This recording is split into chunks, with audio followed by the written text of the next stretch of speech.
Bonjour à tous, j'espère que vous allez bien. Aujourd'hui, je suis très contente de vous retrouver pour une nouvelle vidéo. Et dans cette vidéo, je vais vous parler de certaines causes de divorce pour les couples immigrants au Canada. Et je vais parler aussi de certaines conséquences et en fait, je vais parler de quelques solutions, quelques conseils pour contrer ce genre de divorce. Soyez toujours les bienvenus sur ma chaîne Mariko Raconte. Généralement, les couples d'immigrants divorcent pour sensiblement les mêmes causes, les mêmes raisons que les couples nés ici au Canada. Mais ce qu'on constate aujourd'hui, c'est qu'il y a une accumulation de difficultés, d'obstacles qu'il n'y a pas dans des familles québécoises. Avant, on pensait que des couples qui divorçaient, c'était des couples qui venaient au Canada et rencontrent des problèmes comme de déqualification professionnelle et qui avaient pour impact l'insertion socio-professionnelle. Mais après, on remarque qu'il y a de nombreuses familles qui vivent dans des petits appartements. Et ces couples font des cours, soit de français, et peuvent avoir aussi des enfants. Ces enfants sont scolarisés. Il y a des activités à surveiller, à faire suivi de devoirs pour les enfants. Il y a recherche d'emploi. Tout ça se fait ensemble dans cet espace restreint. Et à la longue, cette promiscuité rend la famille vulnérable et devient lourde pour le couple. Il faut aussi comprendre que ces couples vivent d'une faible revenu. Voyez, la précarité socio-économique, mais aussi s'ajoute les enfants, leur scolarité. Tout mène le couple vers la séparation. Alors, il y en a beaucoup de causes. D'abord, ces couples ne s'entendent plus, ne s'aiment plus.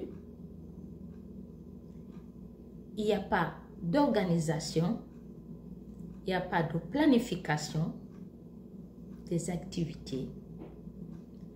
Et au sein de ces couples, il y a la mauvaise gestion des besoins, des finances.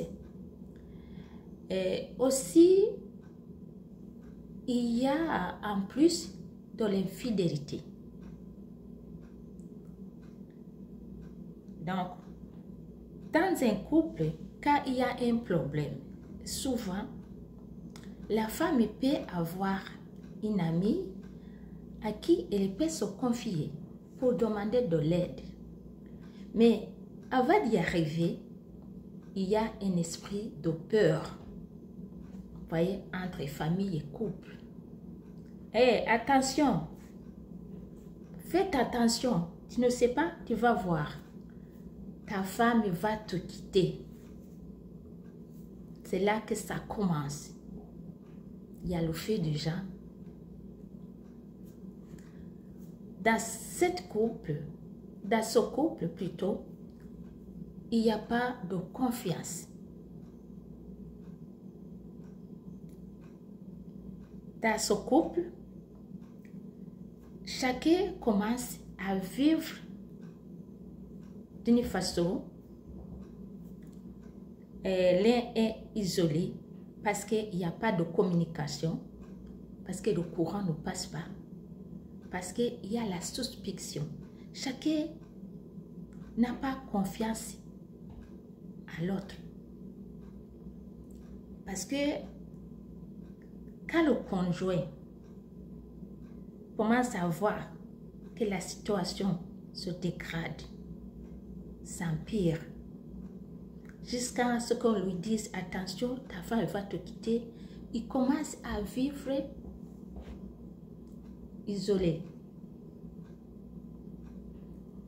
Et quelquefois, l'un parmi eux va choisir de retourner dans son pays d'origine parce qu'il trouve que la vie est devenue difficile, surtout la vie de couple.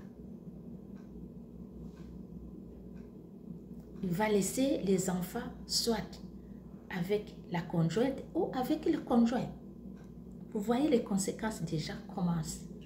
Pour les enfants qui étaient encadrés par les deux parents, ça change. Pour la charge familiale, ça devient lourd. Une personne, c'est pas facile à supporter. Alors, on sait que ces couples vivent d'un faible revenu. Maintenant, c'est une personne. Alors, les conséquences pour les enfants, c'est que certains enfants vont commencer à abandonner l'école pour aller chercher du travail, pour chercher à mieux vivre. Il y a aussi, côté psychologique, le mental des enfants qui est touché.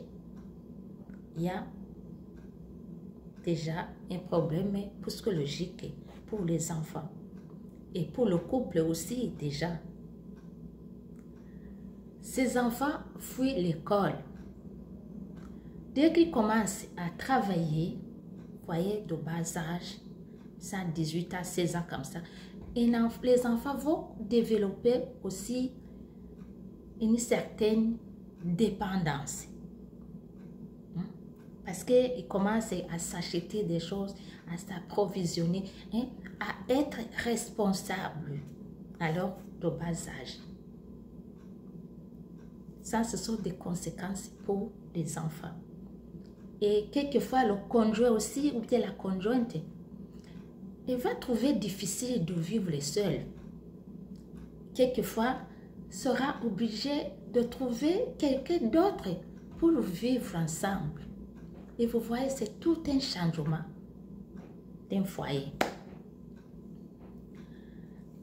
Chers amis, pour fonder un foyer, il faut qu'il y ait des concepts. D'abord, il faut une certaine réflexion, un engagement. Parce qu'aujourd'hui, il y en a des couples qui sont fondés sur le mensonge. Et vous allez trouver la femme dit non, mon mari m'a menti. Tout ce qu'il m'a dit non, non, c'est pas vrai. J'ai découvert qu'il m'a menti. Déjà, il n'y a plus d'amour. Dans le foyer, s'il n'y a pas d'amour, rien ne marche. Il faut qu'il y ait la transparence, la vérité. Dans un couple, il faut qu'il y ait la communication, le dialogue. Le couple doit s'asseoir, faire l'inventaire des besoins. Qu'est-ce qu'il faut faire? Il faut faire une bonne gestion des finances. Nous avons telle somme d'argent, nous devons nous servir cet argent tel comme ça. Mais si chacun est individuel, chacun pour soi, non, moi c'est mon argent, je vais jeter tant, non, ça ne marche pas. Il y a d'abord la pauvreté qui s'installe. Dans un couple, il faut qu'il y ait une planification. Surtout si vous avez des enfants, asseyez-vous, planifiez vos quarts de travail. Si l'un travaille le jour, l'autre aussi peut-être va travailler le soir ou bien la nuit. Parce que les enfants ont besoin d'encadrement. quelqu'un qui doit être à côté. Il y a la planification des déplacements des enfants, le retour aussi. Chacun doit chercher comment être disponible. Il ne faut pas que si peut-être un conjoint ou bien la conjointe passe tout son temps au travail, 24 heures sur 24 heures, pour chercher l'argent. Mais non. Parce que les enfants ont besoin de la présence de leur mère ou bien de leur père. Et la conjointe ou le conjoint aussi a besoin de la présence de son conjoint, de sa conjointe. Il faut qu'il y ait l'affection. Ce n'est pas seulement la femme ou bien les enfants qui ont besoin d'affection. Le conjoint aussi a besoin de l'affection, c'est vice-versa. Donc, éviter l'esprit d'égoïsme. Il y a aussi autre point qu'il faut éviter. Le complexe de supériorité. Ça détruit beaucoup de foyers.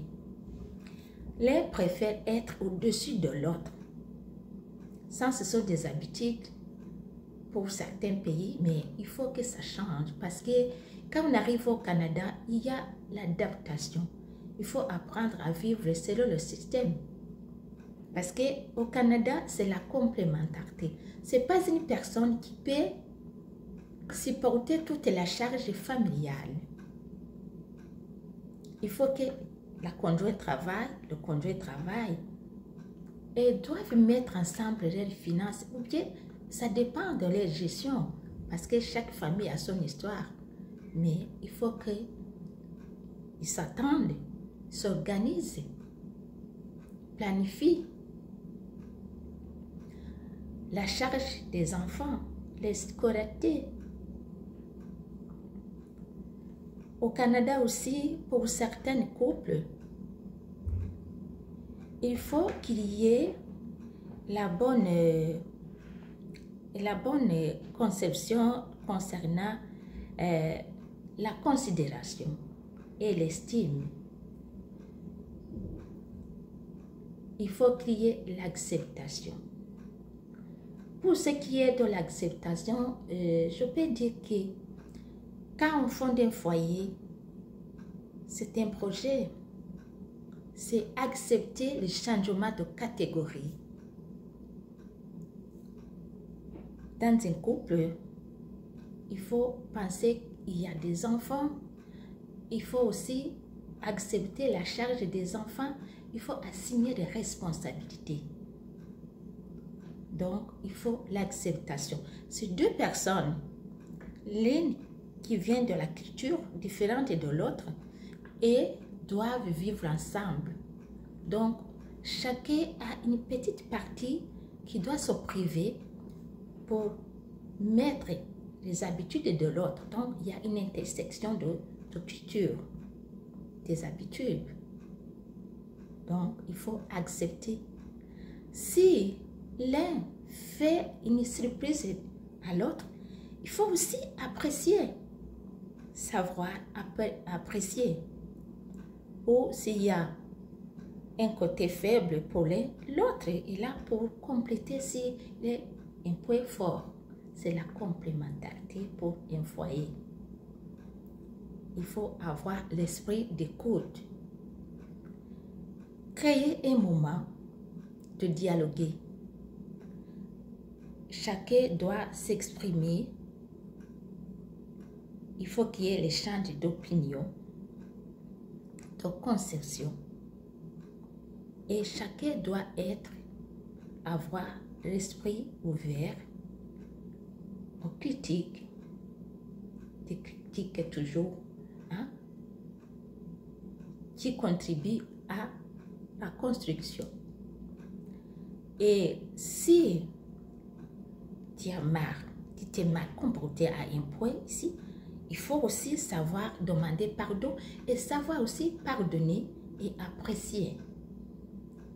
Il faut savoir dire merci aussi. Ça fait du bien au sein de foyers. Dans un foyer, il faut toujours éviter l'infidélité. c'est un élément qui contribue très fort pour la séparation des couples.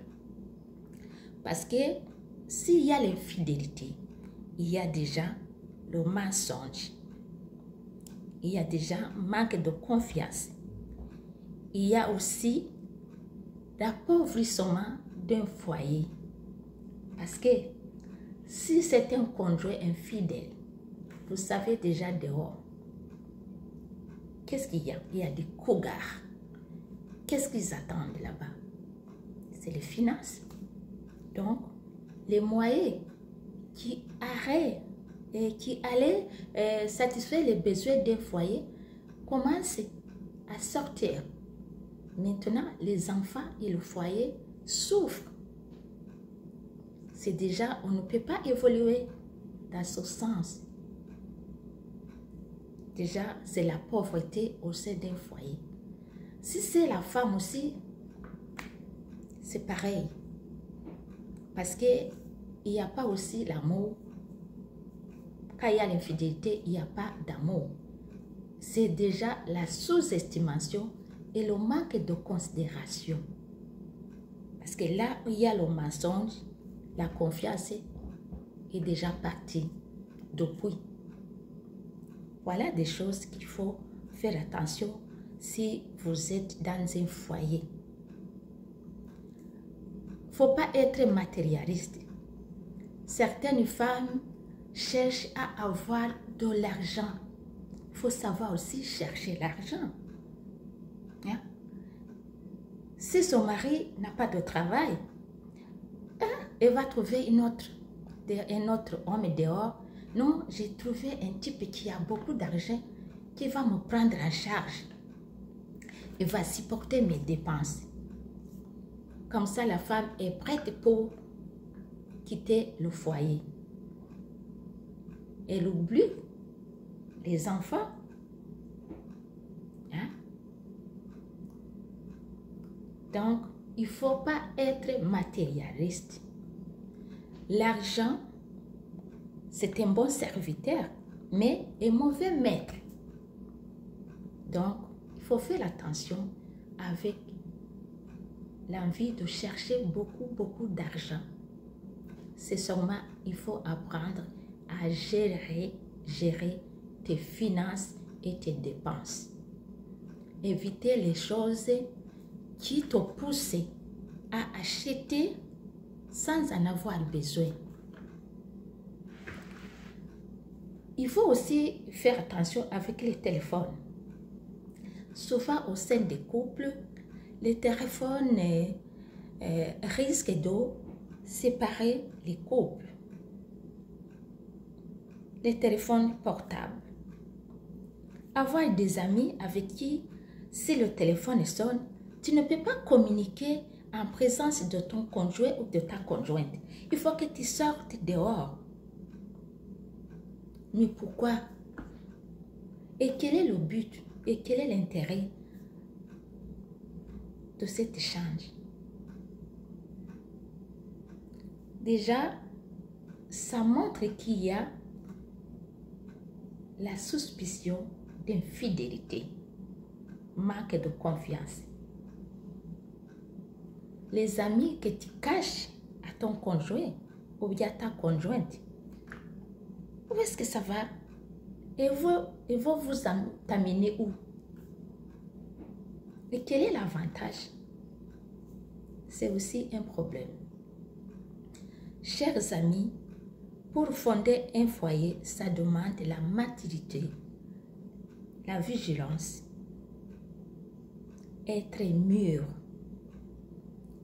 être patient, parce que c'est une charge, c'est un changement de catégorie. Et il faut aussi changer la mentalité. Il y en a certains, quel que soit une femme ou bien un homme, qui change de catégorie, mais il veut toujours rester dans la catégorie A alors qu'il est déjà dans la catégorie B. Là, ça ne marche pas. Et ça crée toujours des problèmes au sein des couples. Chers amis, J'espère que cette vidéo est très importante pour vous, pour certains couples. Si vous avez apprécié le fond, n'hésitez pas à vous abonner nombreux pour ne rien manquer. Envoyez-moi vos commentaires parce qu'on est là pour se compléter. Prenez soin de vous. On se retrouve très bientôt pour une nouvelle vidéo. Au revoir.